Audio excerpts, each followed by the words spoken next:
Welcome to This Week in South Carolina. I'm Gavin Jackson. Education is still the focus of many policy debates in South Carolina and around the country, from school vouchers to curriculum debates and book bans. But to understand where we are, we need to understand where we came from, and that's why I'm joined by Derek Black. He's the director of the Constitutional Law Center at the University of South Carolina School of Law, and he has a new book out titled Dangerous Learning: The South's Long War on Black Literacy. Derek, welcome back. Yeah, thanks for having me. Always a pleasure. So this is a fascinating read, thoroughly researched as your books are, and one that really provides a lot of great foundation for modern day discussions that we're going to have in debates on education policy. But the focus is on Black literacy and how that was so critical to enslaved people moving up in the world, and in a world that really did nothing to help them go forward. And we're talking about before the Civil War and after the Civil War especially. But I want to start this book at the beginning where you started with Denmark Vesey and his attempt to lead a slave revolt in Charleston in 1822. Tell us about Vesey. Tell us about what drove him to start to lead this revolt that didn't come to fruition, but the ramifications of it. Yeah, I mean, he is just a remarkable figure. I mean, put away the issues, the policies. I mean, this is a guy that was born into slavery and was working on the side with the blessings of his enslaver and earned enough money to start buying lottery tickets. And he buys a lottery ticket. He wins the lottery ticket at the Bay Street Lottery that built the Bay Street, in Charleston, and buys his own freedom. I mean, what a story. But he then uses his free time after that to really drill down in reading, and he's reading all the newspapers. Charleston was a heavy literary society city, one of the oldest libraries in the country. He's awash in books, and he's reading these congressional debates. And I think the one that really sort of caught his attention was the debates around 1820 and whether Missouri is going to come into the country as a free or slave state. And I think, given what he knew of American ideas, he kind of thought Congress was going to say no more. This is the end of things. But when Congress says, no, Missouri's coming in as a slave state, I think his hopes are dashed. South Carolina had also been restricting the freedom of free people of color, and so he was upset about that as well. So in short, he takes his literacy and starts sharing the good news in the Bible, a different version of the Bible, the Israelites, all of those stories that weren't being taught, and says, look, we need our freedom too. Haiti had recently declared its independence. He writes a letter to the president of Haiti, will you receive us? But the real thesis of that chapter and much of the book was that it's his literacy that makes all that possible. And so he brings together purportedly a list of thousands of free and enslaved people in Charleston who are ready to revolt, and it's really only a last-minute slip of the tongue that leads to that revolt being thwarted. And why did you start with this story? It is fascinating, especially for folks who don't know about Denmark Vesey and what was going on in Charleston at that time. But why this story? Why did this captivate you so much? Yeah, I mean, there's this general narrative. You ask people, when did black people learn to read and write? And they say, after the Civil War, because the assumption is it was always criminalized, it was always prohibited. And what I learned through researching the book is that that's just not true. In Charleston in the late 1700s, in the early 1800s, there were schools operating out in the open on the peninsula, educating both free and enslaved black people. I mean, this was amazing to me. But after Denmark Vesey's revolt, there becomes a lot of tension about this ability to read and write. But even as late as I think it was 1830. Sometime in the 1830s, the Catholic Church in Charleston had restarted. It's kind of like people forgot about Vesey a decade later. They restart a church, and a mob descends on them after some disagreement about other issues there, and insists that they close it down. And that's the end of black literacy in Charleston, and the state criminalizes it, et cetera. And you see this happening in other states as well. And he was also using the Bible, like you're saying, to kind of go against a lot of the teachings and the ways of folks justifying slavery too, and kind of using their words against them in a fight to motivate folks to rise up, essentially. Yeah, I mean, it's almost hard to believe, but Denmark Vesey was, he was a free man, had a little bit of money in his pocket, and he would walk around Charleston saying, and on the streets, why don't they teach you this part of the Bible? Why don't they teach you about God being on the side of the Israelites, not on the side of of the Pharaoh. And so he's taking that argument and trying to motivate people to say, look, God's on our side. This is not what's destined for us. And you can imagine that's certainly a message that speaks to folks. And then, of course, it did not come to fruition, that revolt, but it did have a lot of ramifications. Tell us about what eventually happened. You said a slip of the tongue kind of led to that being derailed there, but also, some of the ripple effects as a result. Yeah, well, I mean, first of all, the story gets out, they end up arresting a huge number of black people and putting them on trial, and Vesey ends up being executed. But he defends himself at trial, another mark of his sort of power of his literacy, that he's throwing out a lot of arguments there. Actually, before we even applied the right of confrontation of witnesses against you to the states, he's saying, you're bringing all these people in here saying this stuff about me. I have a right under the United States Constitution to confront them and question them. So quite remarkable. But from there, there's a couple other sort of big names. David Walker out of Boston, who apparently had met Denmark Vesey at one point early in life in Charleston. He writes this, what was the most radical black manifesto in history, calling on black people to rise up and seize their freedom. But he said the first step to freedom is actually mental freedom, and that comes through education. So he starts shipping that south, and it shows up in Savannah, Georgia, and the authorities are beside themselves. 3 days after they find it, they criminalize black literacy in Georgia. Shortly thereafter, North Carolina criminalizes it. So, the South's on fire again with this other guy using his literacy to try to inspire people. I was going to say, what kind of fire did Denmark create for some of their folks? Obviously, there's that. There's some other uprisings too. What was the benefit of what happened to him? Well, to be quite honest, he dies in relative obscurity amongst many circles. But Charleston, trying to defend itself, it was trying to say, well, we gave him a trial. It was fair. And so there is a trial transcript written up and reprinted and shipped around the country to try to say, look, we followed all the rules. He's a bad guy.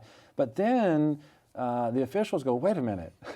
If black people can read, they might read this. And so they burn all the copies of that. And actually, when the Union soldiers come into South Carolina, that report on Denmark Vesey had not been seen for decades, but they found it under lock and key in a few homes. And so it becomes, that actual copy, I think it was found in Hilton Head, I believe, and is now, I think, at Harvard Library, if I remember correctly. So yes, the story of him was a secret that needed to be kept as far as Southern authorities were concerned. So it didn't lead to more folks. So it didn't lead, like Nat Turner, like we saw. Like Nat Turner. I mean, Nat Turner grows up in a very rural area, and I think really the only thing that he read was the Bible, but he read it well. And his is the largest, most successful slave revolt. And so he uses his preaching and his status as a prophet of sorts to inspire a slave revolt there. The South was convinced that he had read David Walker's report, and that somehow or another he also knew about Vesey, but the history doesn't really bear that out. I think he just really was inspired to his freedom, and also that disconnect between the fact that he was smarter and more literate than a lot of other white folks, and that sort of dichotomy, that tension in his world versus others, I think he just couldn't take it anymore. But after his revolt, so the story goes in my book, that really is the sort of end of literacy in the South. As a result of that, Virginia clamps down on it, the rest of the southern states clamp down on it, and we can talk about it if you want to. Censorship becomes the next thing after that. Yeah, I was going to say, because his revolt did lead to 61 people being killed indiscriminately in Southampton, Virginia, and that really captivated the attention of the country too, because he was also, like you said, a very intelligent person, but was really focused on the Bible and its teachings. But you start seeing Southerners blaming the North for this, radicalizing freemen, they'd say, and enslaved people. Then, so eventually led to some substantial crackdowns on people of color, abolitionists, and the Constitution, including the freedom of the press. So, tell us about that censorship movement and how that was the next, shoe to drop in trying to clamp down on black literacy. Yeah. Freedom of the press, freedom of any sort of reading becomes a big issue after his revolt. So, they called themselves anti-slavery groups at that point rather than abolitionists. They just didn't like the way slavery was proceeding. What we would do, that could be up to debate. But so those early newspaper men operating out of New York and Boston, they decided that a good way to needle Southern politicians was to ship copies of their newspapers to them in the South.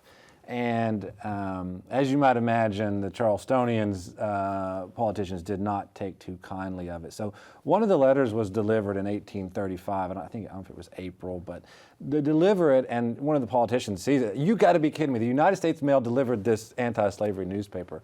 So by that evening, they had broken into the Charleston post office, pulled out all the mail. And then we're planning a big event on the Army grounds there later, behind the Citadel, which actually was created as a response to Denmark Vesey. So that night they put up the next day they put up a signal balloon. They burn all the newspapers on a town square. They hang William Lloyd Garrison and others in effigy, and say that they're not going to allow the mail to be delivered in South Carolina anymore. Mm-hmm. This sets off a huge national problem. You've got Southerner as president, Andrew Jackson, being told, he's no sympathizer with slavery, but he believes in federal power, and so you can't just not let people deliver the mail. So this stretches out over the course of weeks.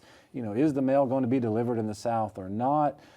Can they break into post offices and steal the papers? During that time, vigilance committees all across the South form and say these newspapers are not going to enter the South. And so they kept being shipped, but they were not delivered. Yeah, again, trying to get that word out, then it was just kind of falling on deaf ears too. And so I guess that's when folks from the North maybe recalibrate what their approach to trying to destabilize a little bit of this was. But looking at South Carolina's John C. Calhoun, who was vice president to Andrew Jackson, as well as John Quincy Adams during 1825 through 1832, he was very influential in how the South was essentially led to war, seeing that as the only way to deal with slavery, not in a peaceful way, but actually having to go to war. There's a part in your book, it's a letter by Francis Lieber to Calhoun that was not sent to him, but it says, if you fear discussion, if you maintain the South cannot afford it, that every man who differs from your community or who sees deficiencies in the institution must be hushed, then you admit at the same time that the whole institution is to be kept up to violence only. So kind of a powerful little note there coming back from the 1800s that still kind of has some reverberations in modern day. We can talk more about that, but still want to look at this historical context. Yeah, I think and Lieber was the crown jewel of the University of South Carolina, for those who don't know him. But they brought him here, world-renowned scholar, to try to elevate the university. And he wrote these anonymous letters he was going to send to Calhoun, and I think people told him he'll find out that it's not going to be safe for you. But I think the lesson of Lieber is, and others like him, was there was a great diversity of thought.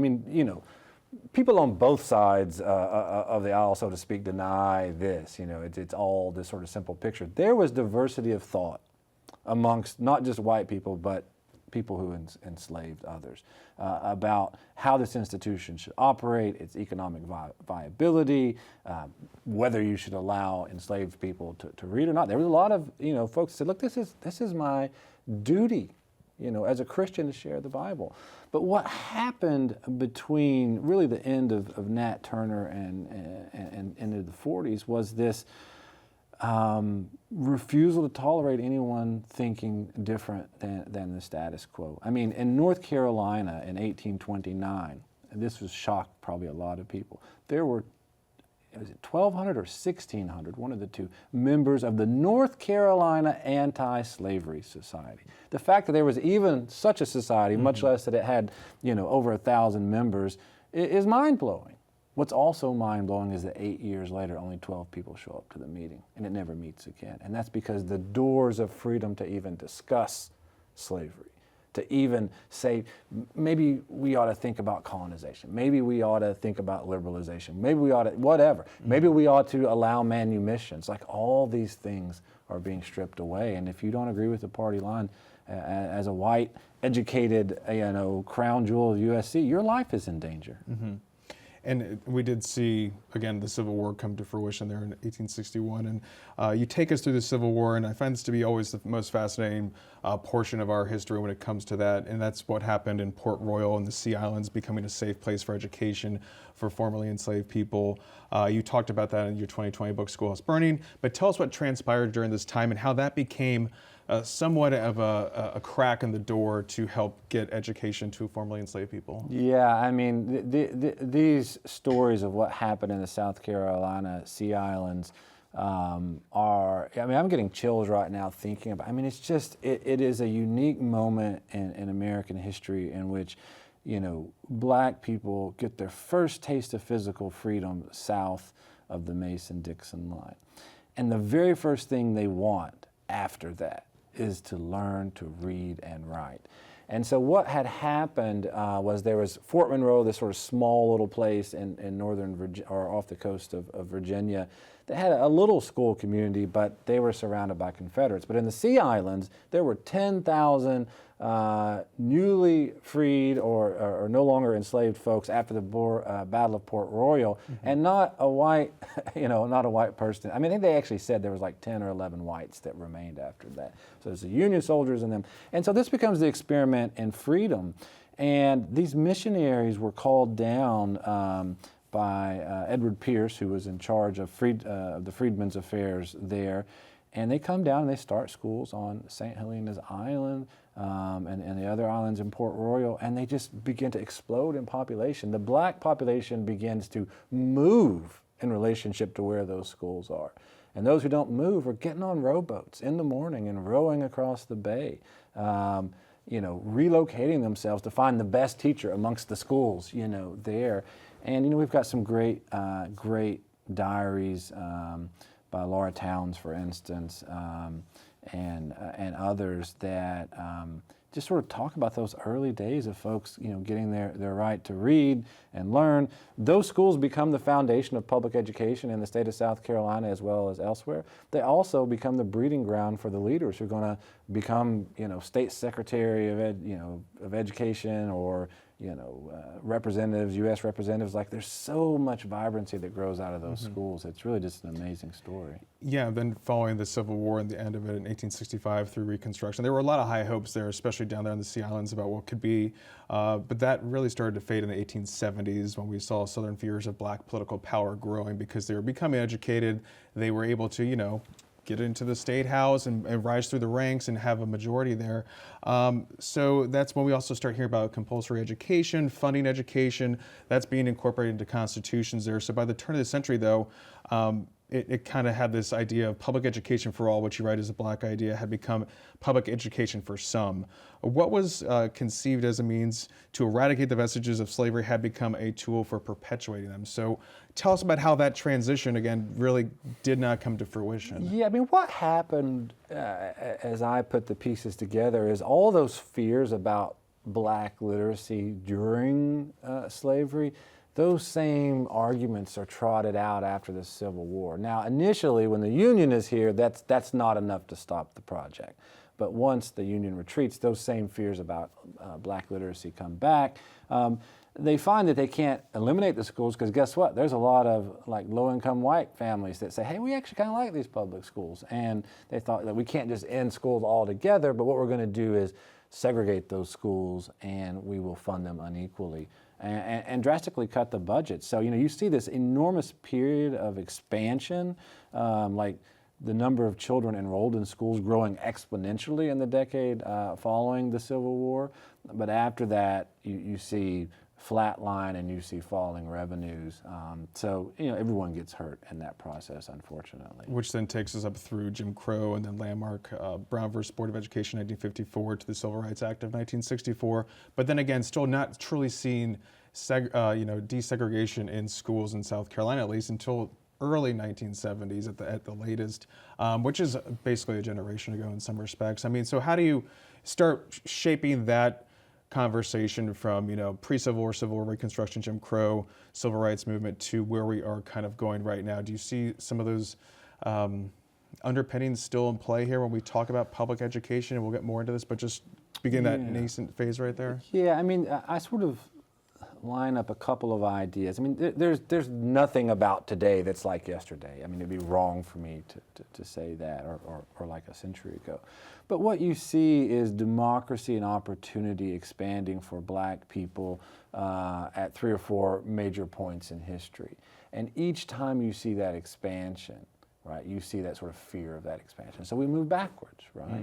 And what I say in the book to try to connect to the current day is we see the biggest expansions since the end of the Civil War happening during the Civil Rights Movement, right? From the 60s into the 70s. But then we start to slide backwards again. So, I think we tried to get another restart on this sort of expansion of the way we teach our kids and make everyone welcome following, the murders of George Floyd and others. And, for a couple of years, you sort of felt this movement, right, to change the way we think about schooling and to change the way we think about the way we relate with children and each other. And there were flaws in that. I'm not saying that was all perfect. I have my own critiques of some of the ideas we came up during that period, but the backlash against that is enormous. And so, I think we're living in the backlash to sort of an attempt to step forward. What I don't know, and what I say in the book is, are these the last dying gasps of the forces that shut down black literacy in 1830s in South Carolina, or is this a new onslaught that's really going to drive us back to a worse place than we were just a few years ago? I don't know the answer to that question. But I do know that 90% of South Carolinians graduated from the public schools. I hope 100% believe in those schools, whether they graduated from them or not. And I know that for over 2 centuries, public education has been a foundation of democracy. So I think it's something we really have to take seriously, our commitment to those public schools. And Derek, we have about 5 minutes left. I want to kind of follow up on what you're talking about there, because you do write in the book, you say something dangerously reminiscent of the pre-Civil War South is happening in education today. I know that will probably get a lot of attention, but I feel like you're not really prone to hyperbole. So can you walk us through what you mean by that? Yeah, I mean, the one piece of history that we didn't talk about, I wrote this book and thought, hey, this is a great story. I love these stories, but, what does it have to do with today? And it actually was the 1840s that sort of sent the light bulb off in my mind. Because, they criminalized black literacy in, the 20s and early 30s. You censor the newspapers in 1835. And then there's nothing else to do, right? You've shut down black literacy, you've shut down the newspapers. But the level of paranoia that persisted after that was such that, Southerners started looking for ghosts under rocks. And, the best example, I think, of this is DuBose Review, which was a national magazine published all across the South that started reviewing textbooks and started finding fault in all these books because there was so much bias in these books. And I think the most egregious example I think it was a 2 or 3 page review of this one geography book that was accused of Southern bias because it spent disproportionate time talking about Northern crops. But that gives you a taste of what was going on. They said, we need Southern books by Southern authors coming from Southern universities for Southern kids and Southern values, and nothing else shall be taught in our schools. And that was the moment in which I said, has this sort of paranoia gotten a hold of us again? Now, John Calhoun, on the Senate floor saying, slavery can't be spoken of in the halls of Congress because it's injurious to Southern honor, sounds a lot like our concerns that, we're offending, young white children or sort of injuring them by talking about race. We're not even talking about slavery, we're talking about racial history. But so those things worry me, right? That we are so paranoid that we don't feel comfortable having open conversations and taking difficult issues seriously. And we have 2 minutes left, and you mentioned about the corrosive effects of of subtle mentions of disunion and coming for public education. We're talking about book bans in modern day. We're talking about school vouchers again. We just saw the state Supreme Court rule 302 last fall for education scholarship trust funds. They're back now in the State House looking at using education lottery dollars to fund private school vouchers. So we're still having these debates. We're still looking at DEI, for example, is the new CRT. There's a lot of concerns about even having these such discussions, even though they're just discussions. So I'm wondering what you think about the chilling effects of what's going on right now. And honestly, what do you think is the end goal here? What do you think you can replace public education with when it's just such a hallmark of our nation? Yeah, I mean, we can't replace it. Not in any meaningful sense. I mean, one of the lines that I often tell folks is, if our public schools become a place where only poor children go, the public education project is over, right? And that is largely, whether intentional or not, is what vouchers facilitate, right? Because the vouchers, they don't cover the full cost of private education. And to be quite honest, our finest, private schools aren't really interested in taking a lot more students, much less hard to teach students. So, I worry about the end of the public education project. I also worry about what kind of world we live in if we all retreat to our separate corners and get our own versions of history or the versions we like to hear. I mean, if schooling becomes Twitter or X or whatever they call it now, I mean, I think that's a dangerous place for society. Especially with everything being so fragmented, and of course everyone just wanting to listen to what they listen to. So a lot to think about, a lot to consider, but that's where we have to leave with Derek Black. He's the director of the Constitutional Law Center at the University of South Carolina School of Law, and he has a new book out titled Dangerous Learning: The South's Long War on Black Literacy. Derek, thank you so much for joining us. Thank you. And for South Carolina ETV, I'm Gavin Jackson. Be well, South Carolina.